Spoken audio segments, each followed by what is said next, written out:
I recently got to know that prohibition was still a thing in some parts of Manitoba, which is quite amazing or surprising to me till day. We're aiming to be the Costco hot dog of Manitoba cannabis. We want to keep that quality high, but price low. Awesome. Okay, welcome, Jesse. How are you doing, buddy? Good. Thank you so much for having me. Let's dig right into this. So tell me one thing, Jesse. Every time I meet you, you're doing something unique, you're doing something new, and you're always expanding. You know, you always have some project in pipeline. So what's new this time? This time we're really excited. We're going to take our 1,000 plant record last year, and this summer we're going to do 4,000 plants in our 4,000? 4,000. So we're going to be having that going starting end of March. We're going to start popping the seeds. And, something really cool. Health Canada recently changed the rules where you're allowed to have dogs guard your cannabis. So we have staff that live on the property, but now we're also going to have some guard dogs. You can't have dogs before? No, not traditionally, but when you think about it, cannabis growing outside, there's birds, there's bugs, there's any animal that can go through the field. So why not have dogs guarding the cannabis? 4,000 plants. That must be a big acreage, eh? It's going to be a big project, that's for sure. Great. And tell me one more thing. So 4,000 plants you got. How much operationally demanding this is? So we've actually really fine-tuned it last year because we didn't have power there. We were running off generators for what we needed indoors. Okay. But this year we're going to have power. But something really cool that we essentially had to do by necessity last year was we used gravity-fed pumps. So we're essentially stacking pallets and putting big water containers on top of those pallets. Okay. And then The drips? the hose is coming out can you do about 200 plants per pallet stack. So we've really fine-tuned it. So essentially, instead of watering each plant, you focus on the jugs essentially. Put your nutrients in there, make sure the pH balance is good, and then just turn the taps on, and then it drips feeds them all day. Especially in the hot sun, you want to make sure that they're not drying out. I think growing cannabis is an art in itself because you have to take care of the plants and nurture them like a baby, and then they flower. How? And I only think it can be done if you're passionate about it. A guy like you who's super passionate about what he's doing. So in that regards, tell me how the process is. So seedling, how long it takes for the plant to grow, and all that. So outdoors here in Manitoba, as you know, our weather is absolutely insane. So you can actually, if you're doing a photo plant, which uses the sun to turn into the flowering process, you might run into some issues because if we have an early frost like we had last year, you can spend the whole summer growing your field and then boom, a frost wipes it out before those plants are ready to be harvested.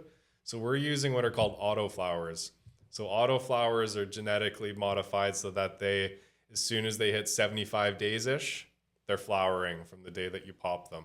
So we're able to get 2 cycles in one summer where we get first batch in there shortly after May long, and then 3 weeks later we get the second batch in. So that way we're harvesting, and then we have 3 weeks before we're harvesting again.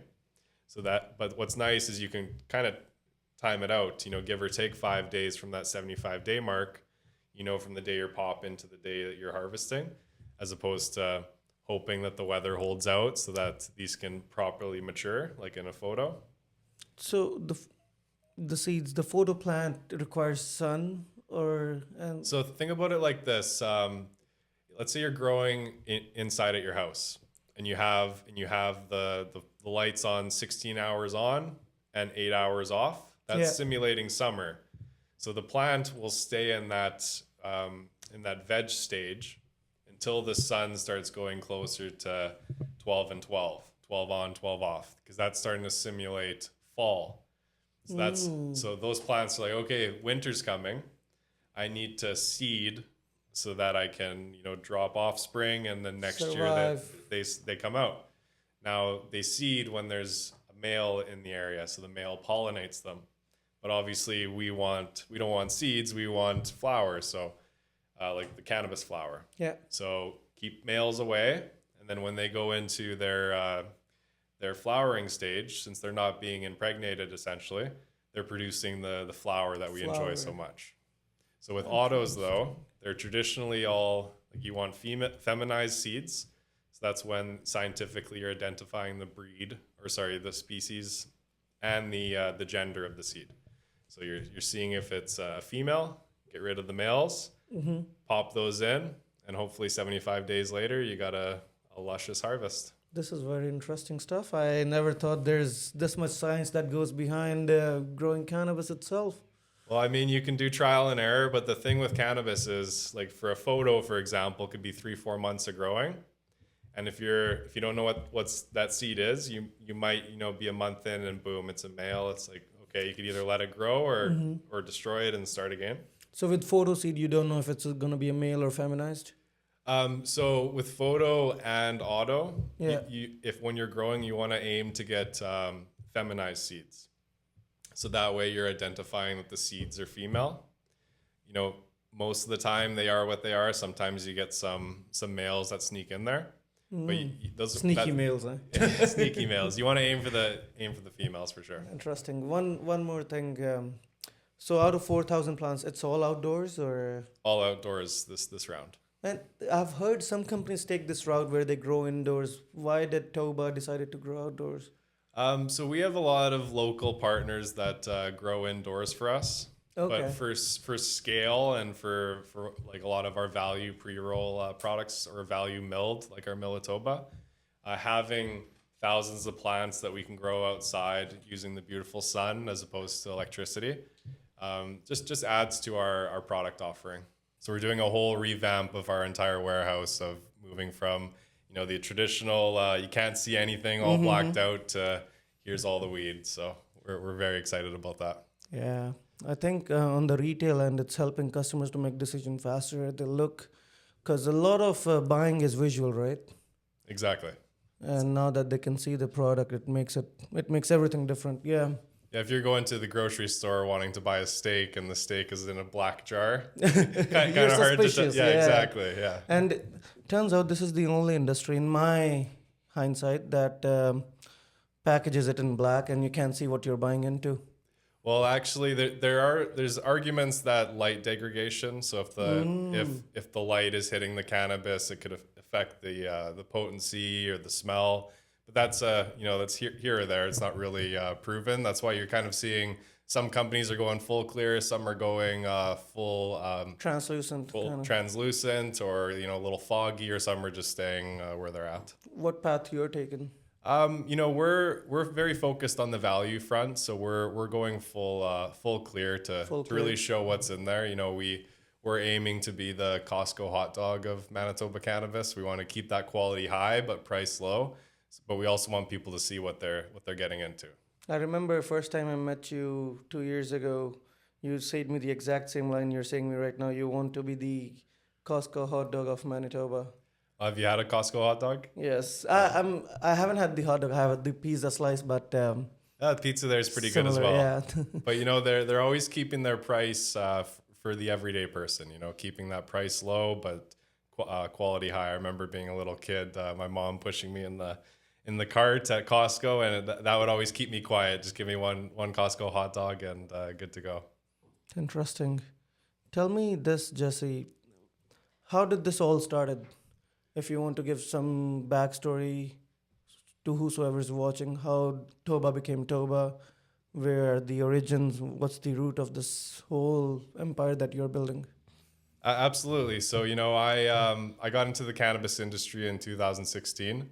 Prior to that, believe it or not, I was actually in law enforcement. So I was a prison guard here in Winnipeg for about 4 years, and I was also in the Army prior to that. So my whole life I wanted to be a police officer.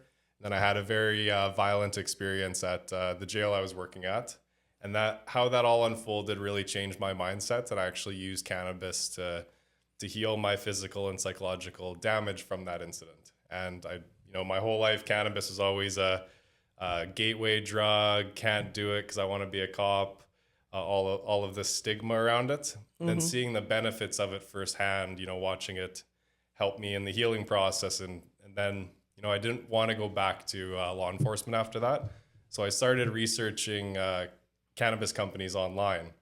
I came across one that was pretty interesting. It was called Namaste Technologies. Namaste? Yes. Okay. Yeah, and it turned into CanMart. I don't know if you remember the royalty brands or whatnot, but that was all started in the CanMart company. So I cold called their CEO with these crazy ideas, and he's like, "Yeah, I got to meet this guy." So he flew me out to Florida, and a couple of my ideas turned out to be a couple winners. So he onboarded me as a staff member, and from there, I helped that company grow, and then caught the attention of my old employer, Stores and Bickle. This is one of their newer devices. If you want to show how it works Absolutely. quickly to him as well, I think, would be very interesting in this. And you then we'll wanna- jump right back into the story. Absolutely. So Stores and Bickle, they're all about vaporization. So not about lighting your joint, but about vaporizing your cannabis. So you put the cannabis inside this chamber here. Have you seen the volcano with the balloon? So same company. How it works is it takes the room temperature air and heats the air while also heating the bowl that the cannabis is in. So as you're inhaling, you're actually pulling room temperature air through the bottom, which then heats. So by the time it gets to the metal, it's the same temperature as the metal. And then you inhale. So, one of the nice things about it, as opposed to, when you're smoking a joint, the ash is falling. Yeah. You keep the cannabis after you're done. You can make edible butter out of it. It's because it's already decarbonated. Would Jamie like a hit? Is it the same tech as the volcanoes? Well, the volcano has a fan inside it, so it's like pushing air. So it's pulling the air and pushing it into a balloon. And then you take that balloon and you inhale. And this doesn't have any fan, or it just intakes the air and then the heat chamber or whatnot. Exactly. So you take your draw, air's coming through the bottom, and then you exhale. It's not like smoke that you can see. You can see it a little bit, but it's mostly vapor. Yeah. Would you like some? No, I'm good, No? man. The interview would probably get a lot more. It'll be much more interesting and deep dive. Get And some then I'll be pizzas thinking, going. and then I'll be thinking, why does Earth rotate in a way it does? Sometimes We got the globe right here. We can get into that. I've smoked cannabis during my college years a lot. I'll be honest, and then it mellowed down, and now it's next to none. Okay. So if we can jump back to the story, 2016, you had some traumatic incident, and then you helped this company out of Florida, CanMart. Yes. Okay, and what then happened from- next? I was working with that company, and one of the biggest products we were selling were those volcanoes. And I built this relationship with the owner of Volcano, or both owners, I should say. And when they got acquired by Canopy, they needed someone to run North American operations. And they asked me to come join their team. So I left the Florida company, went to Stores and Bickle. And that was right around when recreational legalization happened. And from afar, I was watching the rules roll out in Manitoba here, specifically around the growing at home, among other rules. We have very strict smoking laws here where you're allowed to consume, and sampling laws and all these crazy things. But that one growing at home really got to me because you could have a medical license here and grow hundreds of plants, but you can't grow 4 plants just because the government in power didn't like cannabis, didn't want cannabis being seen in his neighboring yards. 2016, what government did we have in Manitoba? Well, in 2018, we had the Conservatives in. Conservatives. So Brian Pallister at the time was trying to slow down recreational legalization.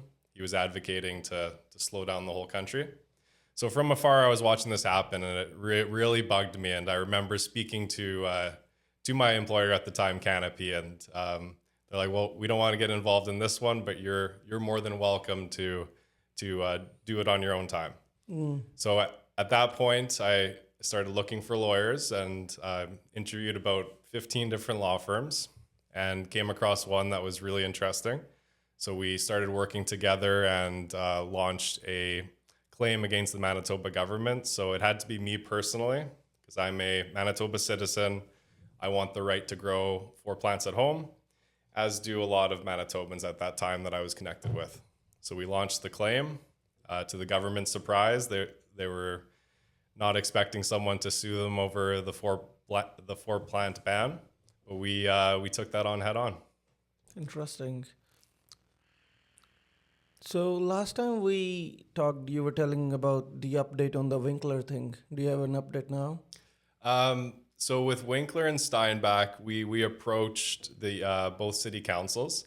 So the city council of Winkler was very receptive. They allowed us in multiple times, allowed us to make presentations, and then they had a vote amongst council. So essentially, the process is the council needs to vote to agree to allow a vote. And I remember you said one guy was on vacation and the one Yes, time, yeah, right. unfortunately, it was there's seven council members, and one of them that was very supportive was on vacation, and it ended up being a 3-3 tie.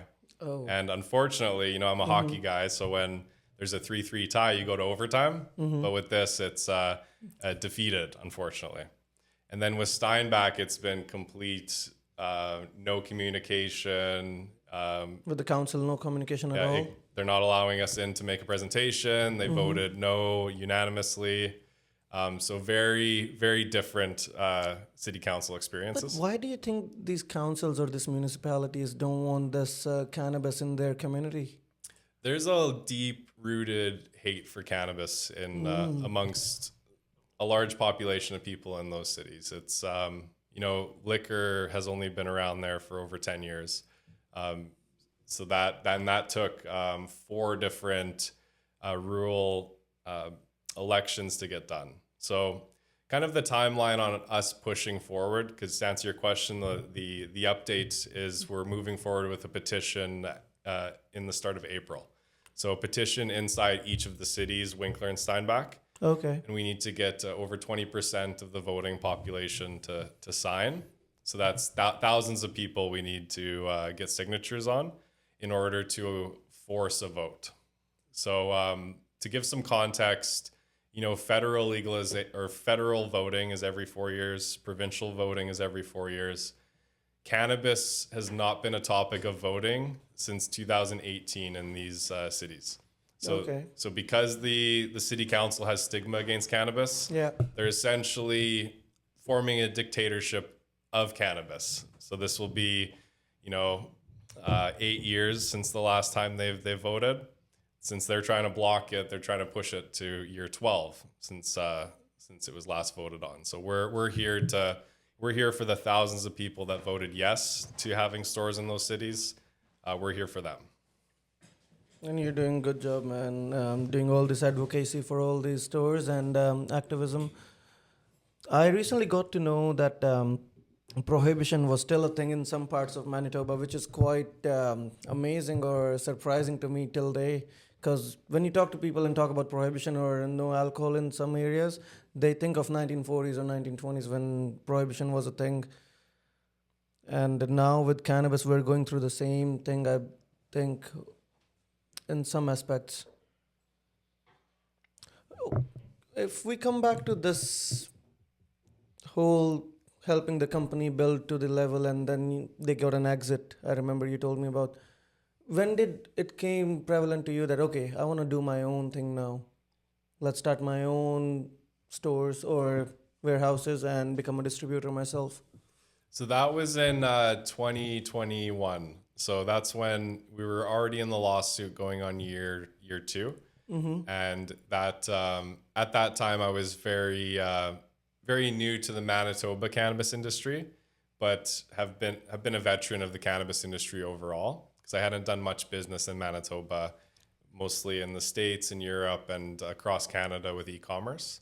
But at that time, I was really getting to know all the local companies. And a big thing that they were, like the local growers, the big thing that they had problems with was finding a local processing company. So someone to take the flower they're growing and package it into retail products.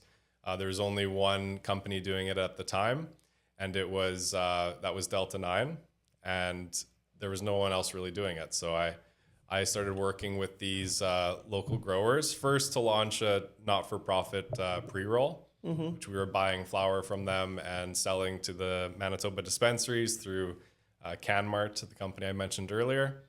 And that was allowing us to sell pre-rolls and raise money for charities. So in doing that, I gained good relationships with these local growers and decided to form Toba Rolling, which was essentially bringing all the local growers together to package their products under one roof. And from there, we've really grown to be quite a few partners in the province here and servicing a lot of the stores in the prairies here. Interesting. So when I always wondered, I am a big guy telling that cannabis should be legalized throughout the world. Maybe not India yet, because we have 1.5 billion people, and then we got a lot of unemployment. And my only worry at some point is that getting it legalized might lead to more inaction from the youth. In my opinion, again, what do you think that in states we have some states that have legalized it completely. Minneapolis now is rolling out stores, and to my surprise, when I was in my college years in Vancouver, I used to see these stores. At that time, it was in jars, big jars, and you can buy whatever you like. And I always wondered if the government is getting tax money from excise stamps or whatnot. What's the pushback? I get it. The society doesn't want it to be completely legalized, or still want it to be, palatable. That no more smoking in public or whatnot. But with alcohol, you guys are okay with, at beaches people drink alcohol all the time, and I think cannabis, in a nutshell, makes people more visually acute, or you can see things, you can see through people, and in my opinion, again. So now that I've heard that Canada can also export it to some countries too, how does that play out in this industry? So going back to the first question there, I'm a strong believer with legalization because it's benefiting the country overall. People are going to keep smoking cannabis. They have been smoking cannabis for a very long time, and that's not going to change. So why wouldn't the government and local municipalities want to benefit from that, while also reducing the hold of the black market, and which is the illegal trade, and also not having to fund policing forces to go after the black market versus being able to have licensed stores, which, as you know, are extremely regulated. You can't really get away with anything in them. So they're actually safer than not having them, because people, in certain cities like Winkler and Steinbach, they either need to travel outside or they need to support the local illegal market. So that's that. And thinking about why it's so slow, we have a lot of experience with this, fighting the Manitoba government on 4 plants and other advocacy we're doing. There's a certain demographic of politicians who, might be on the little bit older side, but think about it from their perspective. They're almost their entire life, this has been an illegal drug. It's been bad, a gateway Class drug. one illegal drug, Just like in their face stigma their entire life. So it's hard for them to, in my opinion, to take a leap and change their opinions. Like I mentioned earlier, my opinion has changed, but that was because of a very traumatic incident. If that incident never happened, who knows? I might not be in cannabis now. So not everyone gets access to experiences like that. We want you in cannabis industry, my friend. You're the OG of this industry, in my opinion. So.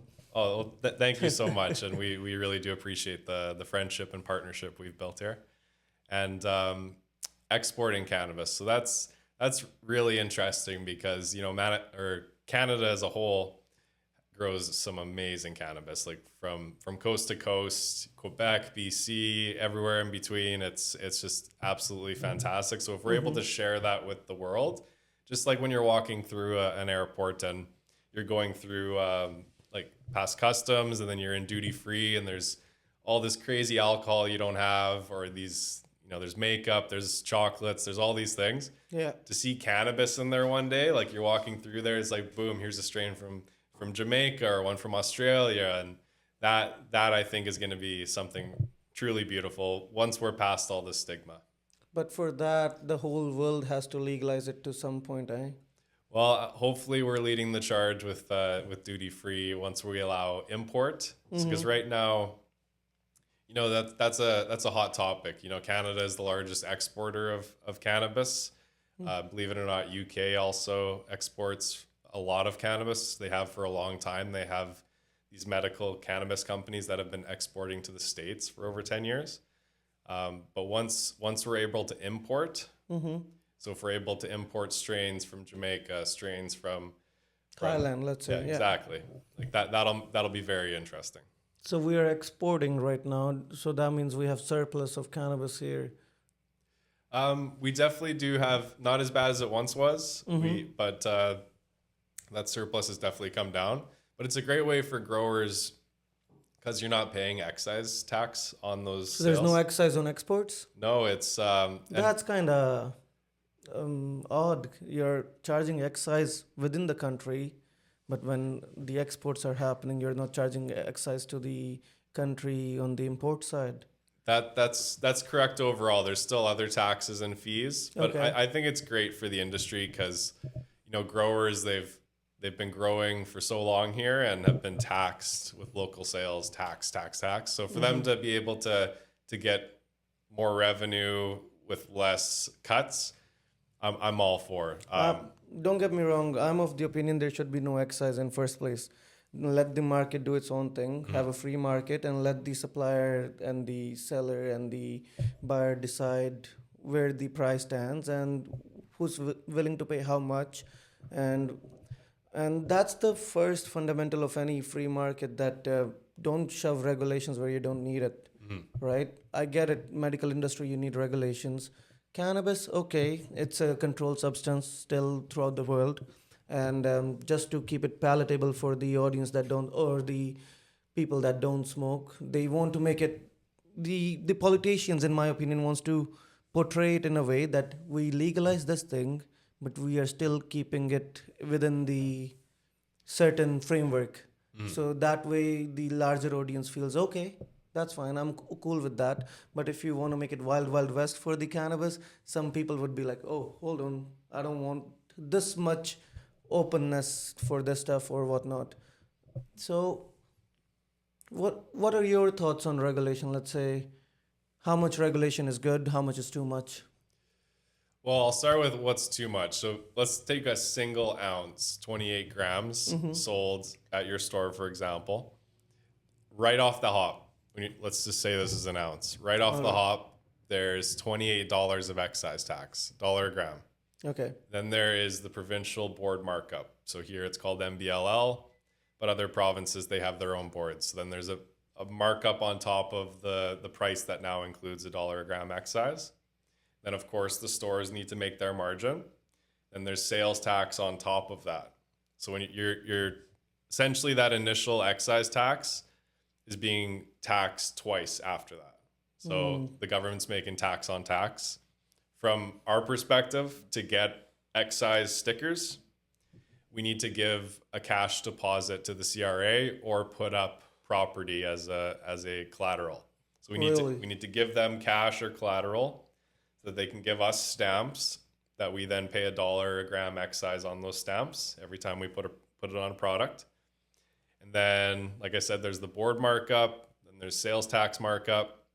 So all in, that is way too much tax on a product, and especially because there's certain companies that are getting behind on those excise payments. Now CRA is obviously they're upset because they're going to catch up to them, and exactly. But now they're auditing the LPs more frequently because of that. So we're paying all this tax, plus we're getting audited usually every 3 months. So imagine, like, it's no other industry is having the CRA and Health Canada come in every 3 months to make sure that your books and records are all straight on top of the tax. So it's very detrimental. But to get tax reform across the line, you need everyone to come together across the country. Because right now, the federal government loves it. The provincial government loves it. do they?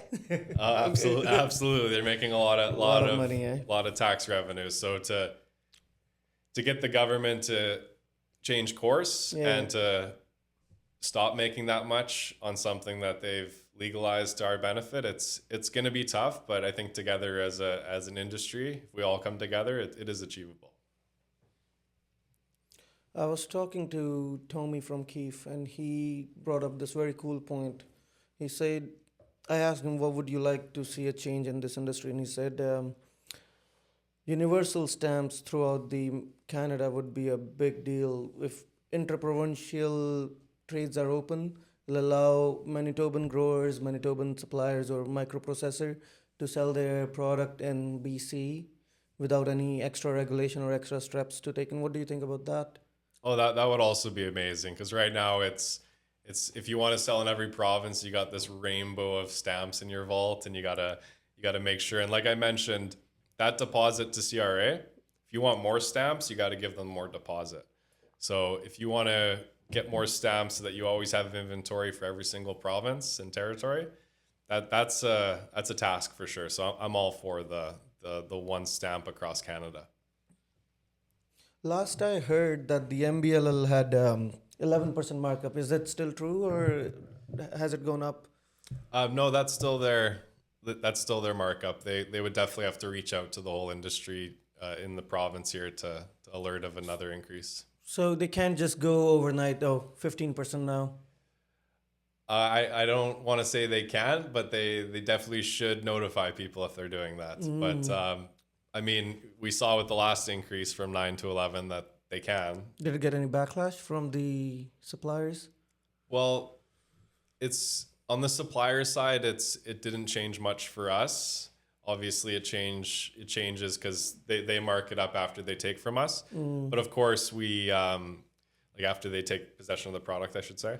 But definitely it Changes impacts a our lot for partners. retailers, Yeah, yeah. because then you have to either had to put that onto your consumers or work with the LP, which everyone has small margins. So it was definitely a difficult situation.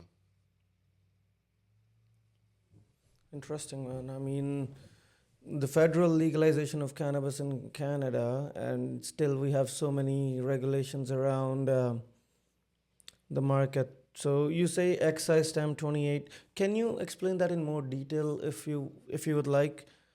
So $28 go to the CRA, but they still want collateral. How does that work? Like they come in, so you get the stamps first.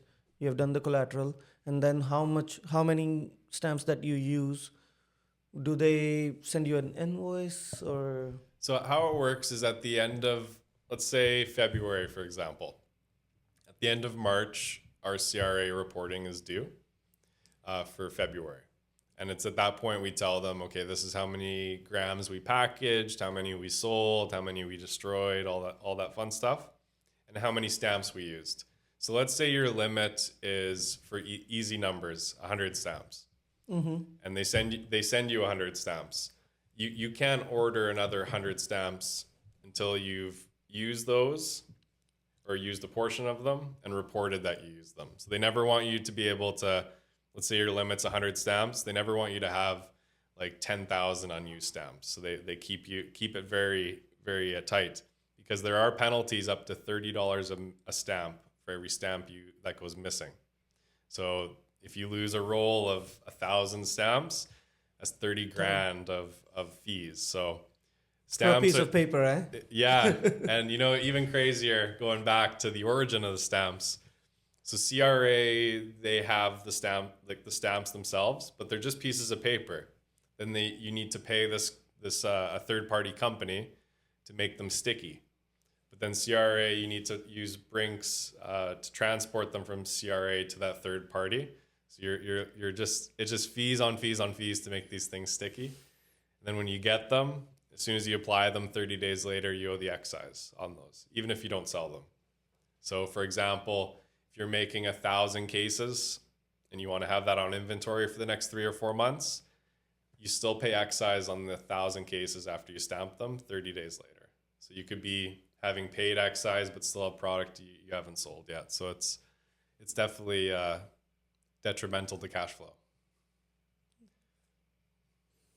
And in my opinion, like I said earlier, leave the market open. Don't regulate it to the point where it's regulated to the T, right? I mean, it's so heavily regulated. We have to report things. We can't take samples from the suppliers now. let the market do its magic, and if you think it's going out of bounds, and that's when you whip it. Oh wait, hold on, Mm. that's not allowed. But don't put so many barbed wire on the fences already, and it's interesting. I always wondered, Jesse, that you've been a key player in Manitoba for a long time. What do you think Delta 9 did wrong in their downturn, in your opinion? Um, so I haven't researched their financials like in depth or anything, so I can't give like a professional opinion on it. Okay. Um, you know, I know spending was very high, so when you're this heavily regulated of an industry, plus when you have like a lot of salaries and a lot of expansion and whatnot, um, you really got to watch your cash flow. So I know there was lots of debt there and a lot of other things that they were doing to keep the train rolling. But it's just definitely an industry you just got to watch how fast you grow, because like I mentioned, if all of a sudden you need to build all this inventory for all the sales you think you're going to have, then you need to really watch your excise tax, because I know that was a big thing of their of the press releases I read, where they owed CRA quite a bit of money. And CRA didn't get that money, so rinse and repeat across other lenders. It was seemed like a bit of a dicey situation, but there's lots of public information. I don't want to say anything too slanderous or whatnot, but Fair enough. it's And we're not here to dig dirt on anyone. We're just but here. it was Yeah. definitely a big company and lots going on. An innovator in the space here, but a lot of moving parts on the cash flow side. I remember when I used to smoke cannabis in college time. I would roll a joint, smoke one, and that would be it for me. And for the longest time, that's what I thought the consumer is. They smoke one joint a day. In my opinion, that was my opinion back in the day. That before opening these stores, what do you think has changed over the years? Consumer trend. I know one of the biggest trend change that I've seen in my eyes is 20% was a lot of THC at one point. Now 30% seems less to some people. Yeah, it's everyone's chasing the high numbers, it seems. And there's a lot of other benefits to cannabis beyond the THC, like terpenes and the dryness, moisture, all that stuff. But in this market, I know high THC, low price is what the consumers are asking for. Is that fair to say? Oh, 100%. So it's, growing methods have really come a long way too. So if you think of, growing 30 years ago versus now, like you still have all those OGs, but now you have a lot of data and technology and monitoring that may not have been available back then. So you're able to really dial in, a lot more than you may have been able to before. So I see, like, as we grow in the province, but we also source. And I see on the market across Canada that everyone's THCs are coming up quite aggressively, because if they're not, your product unfortunately is less appealing. And that's something, because we see and some of the stuff we grow is also doesn't have the greatest test result. So you got to do something with that, blow it out or whatnot, because until that demographic changes on high THC, low price, it's that's the game you need to play right now, because that's what the consumers want. And you said it's a common trend throughout Canada? Yeah, everyone's THCs have definitely gone up over the last few years, that's for sure. And I think you brought up a very cool point. You said people look at THC numbers, but there's more to the plant. There's terpenes, there's other effects, and other therapeutic effects, right? I think the reason they look at THC so much, it's quantitative. They can compare between two, 24%, 30%, whereas they can't quantify the effects of the cannabis itself, if that makes sense. They can't compare between, oh, this one makes me laugh more, this one makes me laugh less, or whatnot. So that's where I think the THC number is playing a big role, that everyone's chasing the big number. In the beer market, Mm-hmm. and from at least the last reports I saw, so if there's any beer lovers out there, and from what I say is incorrect, apologies, but when you think of the highest moving beers, there are beers that are high alcohol percentage beers. You know, the traditional beer is around 5%, but there's ones that are 10 and higher. They move a lot slower than the traditional 5% beers because people are going for the taste. Of course, you want to get the effects of having the beers get a little drunk or whatnot, but if you're going to be drinking beer all day, you want to have something that tastes good. You're not just slamming back high percentage beers every single time because you want to, chase the drunk, or maybe that's what you're into. But the mass majority of beer drinkers, it's that taste, effect, aroma, everything else, how the hops, everything. So versus which beer has the highest percent, you don't hear a lot of that. And that sounds right. And I think I've seen that myself. I wouldn't go for a higher percentage beer myself because it gets too much after one point. If you chug 3 cans and then you're not just tipsy, you're in a drunk state, and Exactly. yeah, that makes sense. I like a blueberry moon or something like that. A nice little Yeah. flavor profile. Something sour, and Yeah. yeah. I think it'll take some time in the cannabis industry to understand that and come back to the norm, whereas 26% flies, but the consumer gets educated to the point where they see, okay, 26%, but this weed will help me with this. And that will require a lot of education. Like this one, for example, it tested at 28%. But what I love about it is Smells nice. is the smell. Yeah, strawberry cream cake. I give that a smell. What's the name of the strain? That one's strawberry cream cake.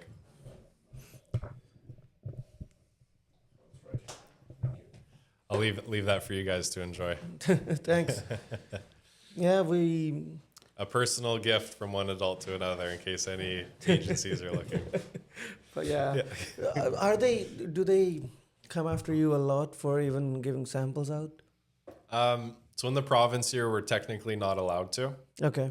I shouldn't say technically. You're not allowed You're just to. not allowed to. Yeah, Okay. exactly. So this is, the stuff I'm gifting you guys is something I purchased, now gifting to another adult. And, going to the sample thing, actually, that is something that we're going to be moving forward on advocacy-wise. This is the first time we're talking about that, because the way I look at it, the liquor community, industry, I should say. They sample. Yeah, you can, two different ways. If you're a rep, you're allowed, there isn't really a regulation on how much you're allowed to sample. So you can, if you're a restaurant, for example, and I want to get my tequila in your restaurant, I can bring you a few 2.6s. Obviously, if you're above 18, like the legal drinking age, I can gift you those, give your staff who are legal drinking age samples, or you as a consumer going to a liquor store. I believe a year ago I went to buy some scotch for my friend's wedding, and my buddy and I, we were in there looking at which scotch to get him. And they have a bar in the Sampling liquor bar, store, yes. and they're like, "Oh, here's a shot of this one." Or I really like this one. Here's a shot of this one. Literally had like 3 or 4 different samples while in there. Walked past someone sampling wine. It's like by the end of it, it's like, thank goodness we walked here, because I feel like I'm tipsy in a government establishment before I even purchase my And that's my alcohol. completely And allowed, that's totally cool. But for cannabis, you're a store owner. If I want to sell you, let's go back to the rep side. If I want to sell you my product, I essentially just have to show it to you. So you can't have open weed in your establishment. I have to show it to you in a container and say, "Oh, this is the best. It's like, here's the numbers." But no, you can't try it. You can't look at it. You can't touch it. That doesn't make any sense. Doesn't make sense at all. I'm not saying we should be, now going to retail customers and dispensaries. I'm not saying people should come in and be able to light up joints, but maybe there's a way in the future where we can get to where customers can, maybe there's like a one-hitter kind of thing, or vaporization or something. Where they can actually try before getting or buying into an ounce, let's say. Exactly. The Before last you thing- spend $100. Last thing you want is buying an ounce and turns out that you go home, you make roll one, and this is not for me, and then you're stuck with 26 or 27 grams of cannabis that you don't like. Exactly.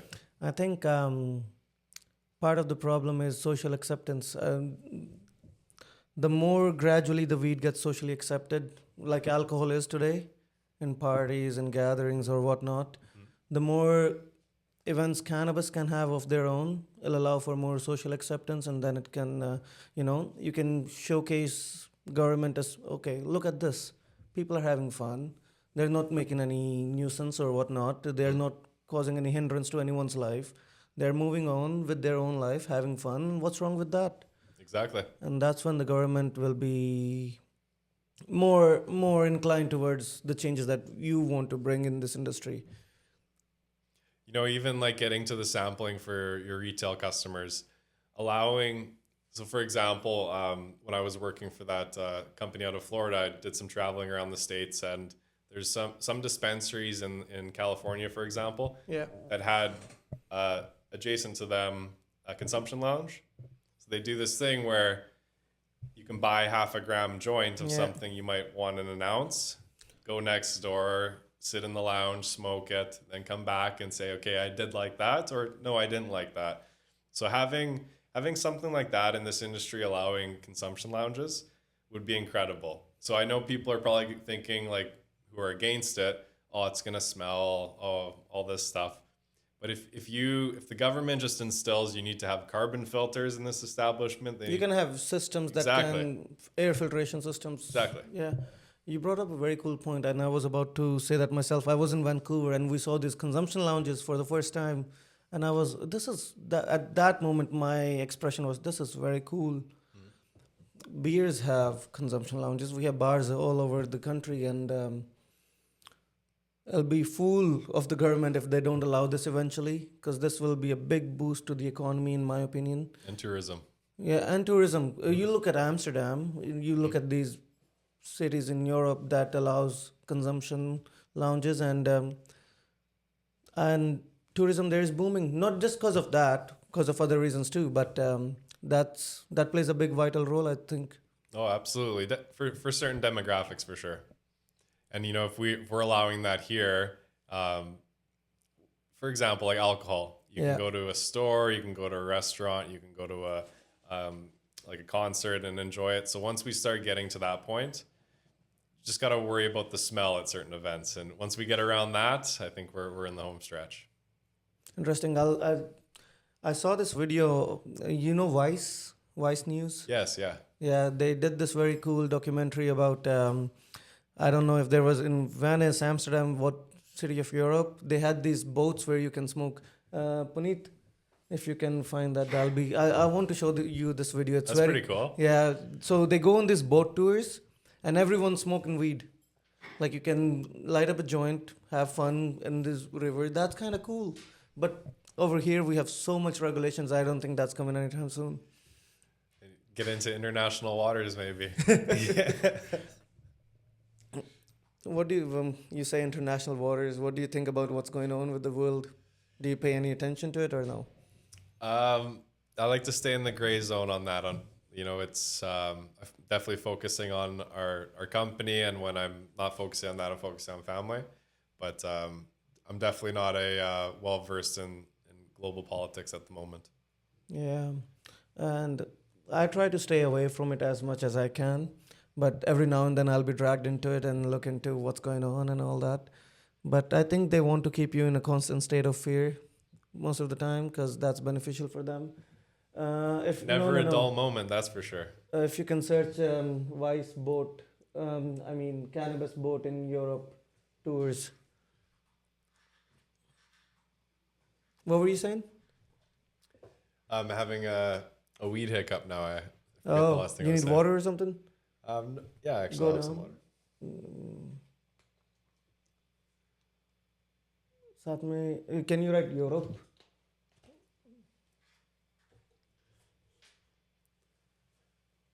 Keep going. थोड़ा तेज. The death boats. Well, I was saying never a dull moment in the global news, though. No, it's no. Yeah, we can't find it right now, but that's fine. Yeah, but that's cool. I think the government here should definitely look into opening it up a little, and you're doing a great job doing that. Tell me one thing, Jesse. Interesting enough that you're expanding at a rapid rate, and I support your initiation in this industry and taking over the independence and helping the independence, not taking over. But how do you think will it play out eventually?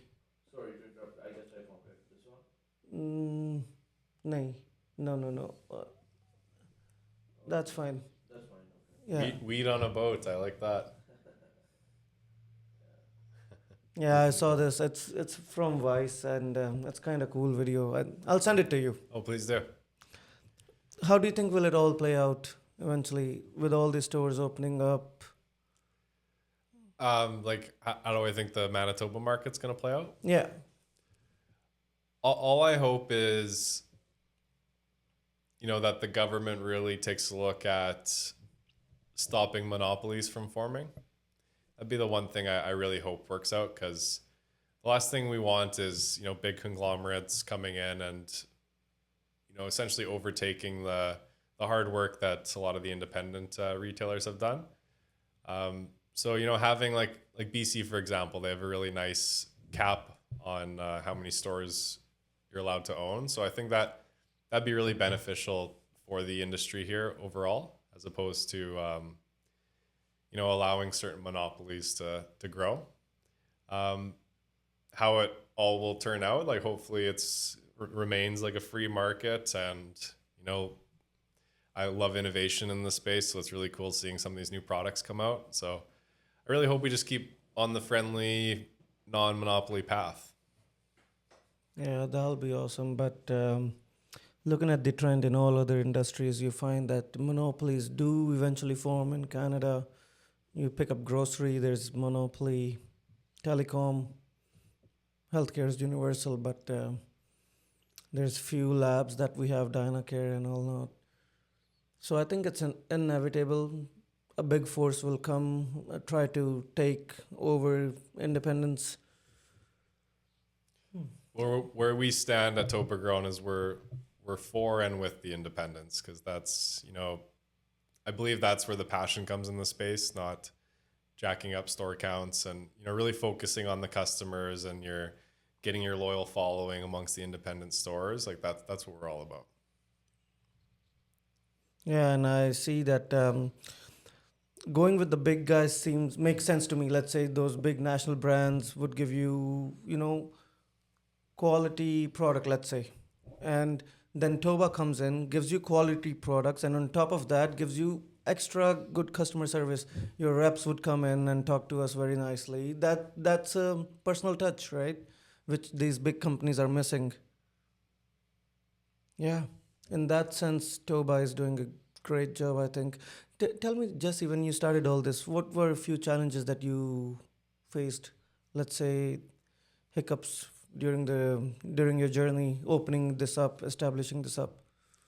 Something very interesting that, again, I don't think happens in a lot of industries is, let's say, licensing for a licensed producer like we are. First, you need to build the entire facility. So you need to have it ready to either grow cannabis or package cannabis, or both, before you can apply, essentially. So you need to take this, what's called a video evidence package, film your whole facility, fill in all these questionnaires, and then you apply for Health Canada. That Health Canada licensing process is between 6 to 12 months, depending on how many times they need to come back to you and say, hey, you need to, in that corner there, you need to seal that, or we need a camera here. And every time they come back to you, it's called an RMI, or request for more information. You need to complete that, resubmit, and then you essentially go back in queue. So all in all, 6 to 12 months before you get your Health Canada license. And at that point, you can apply for your CRA license. So you can't apply for CRA until So it doesn't go simultaneously? No, unfortunately not. And then CRA can be upwards of 1, 2, 3 months on top of that. So you're making no money during this time, No money during that time and you need capital up front to establish all to this. build everything. Then you need to give CRA your deposit so that you can get stamps. And once you're set up with CRA, then you can get set up with MBLL or the board you're in. MBLL is fantastic for local LPs. Okay. They do streamline things, but it still takes upwards of a month. So all in all, you can be a year and a half, almost 2 years, 18 where you're months. making $1, and then we get paid 30 days in Manitoba, 30 days after we deliver a product. So let's say like streamlined a year and a half from shovels in the ground to all your licenses. Then you got to package all your product and then deliver it. Then 30 days on later, top. then you finally get your revenue. So that was definitely I think for every company in this space, everyone's had to go through that. That's extremely difficult because it's a lot of just money, waiting, doing a lot of things, and then finally getting the your first remittance of money back. And I think it's the worst of the worst things for any business. Every business in its true sense has to be fast, right? If it's slowed down by these agencies, it's causing a lot of turbulence for you technically because you're not able to make $1 until the establishment is, approved. Okay. Exactly. Hmm. So our third facility. Yeah. So keeping in mind, like that we've gone through the process twice before this third one. We applied for Health Canada in March last year, so a year ago. We got the license 2 months ago, and we're still waiting for CRA's license, which should be next week, hopefully. And then we'll get set up with MBLL. MBLL. So all in all, even though it's been our third time doing this, same corp, same people, same security clearances, it still takes that long to even on our third one. And has the process got any better now that you're doing it third time from compared to the first time? We're very good at it now. Yeah. And on the CRA side or the Health Canada side, still the same? Still the same. One thing that's nice is us as individuals, like myself, our COO, a few other key members, we've already been security cleared individually. That's one nice thing that's been taken out of this process. But still, it's like probably by the time we're selling from that license, it's well over a year from the day we applied for Health Canada. And now that the Toba is an established brand, you don't have this problem. But let's say if a brand starts from zero, right? And 12 months and then 3 months on top from CRA or whatnot, and then a month, let's say, for MBLL. And even after that, there's no guarantee that you will be able to sell product enough to at least break even with your monthly expenses, right? Absolutely. Like there's no guarantees in this space. Like, and even at Toba Grown, we're constantly all day, every day working hard for our customers such as yourself. And it never stops. You can't just build it and think they'll come. Like, that famous saying, it's you really got to put a lot of effort into it. You got to stay top of mind because there's hundreds of other brands that want that same shelf space that you're going for. So it's definitely not an industry for people thinking I'm going to build a facility, grow cannabis, and that's all I have to do. You really got to get out there. It's not as easy as it seems. No, it's a lot of fun. Like, we have a lot of fun doing what we do. We get to interact with amazing people such as yourself, but it's a lot of work. Definitely, my hair was not gray before I got into the industry. I've seen some pictures of yours from 2020 or 2021, and yeah, a lot of people think it's easy to build a brand, but they don't know how much effort, tear, and sweat goes into building a brand and keeping it consistent with their values too. You've been very consistent with keeping it up same every time. Value products for everyone in Manitoba, so the cannabis is accessible, which is cool. One last question, and we can end it with that. You deal with a lot of people, vendors, suppliers, partners. What is one thing they get wrong about you? One thing they get wrong about me. Yeah. A lot of people think I'm very serious, but if they were to hang out with me and my friends, that would definitely not be the case. I'm not sure how to answer that. You know, we're here working hard. All of our team members, all of our key people have been with us since day one, Yeah. going back almost 6 years now. So we have all our original team, shareholders, everything. We've never had an internal conflict, so that's been amazing. You don't hear a lot of that in the space. There's lots of civil wars and whatnot.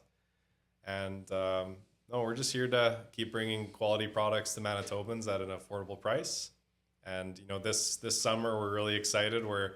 Last year we had 1,000 plants in our field. This year we're gonna have 4,000. Got to bring you out there to see that. But yeah, I've really enjoyed being on the show with you. Thank you so much for doing this, my friend. Thank you, guys. Thank you so much.